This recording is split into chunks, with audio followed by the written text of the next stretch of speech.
There's three pieces to this piecewise function. Okay, you can think of them as y equals this, y equals this, and y equals this.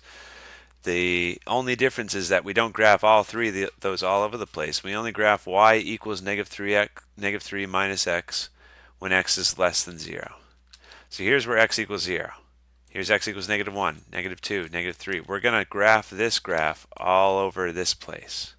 We're not going to graph it over here because this is x is 1, and 1 is not less than 0. Okay, so we need to know what that graph looks like.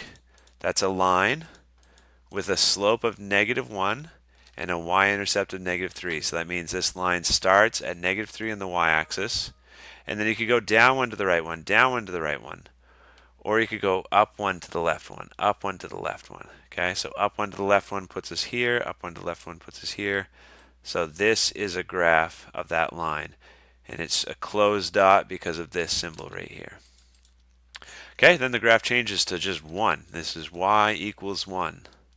So look on the y-axis, this is where y equals 1, right?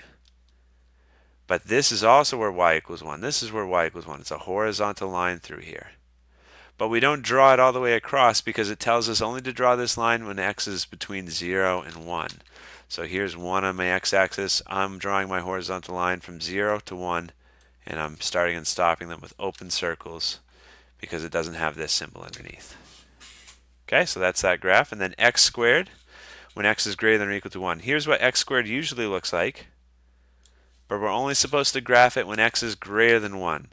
So here's my sketch I'm eventually going to erase, and then it keeps going with that pattern. So that solid line is the only thing I want, because the graph of x squared is only supposed to happen when x is some number bigger than 1, like x equals 2, x equals 3, x equals 4.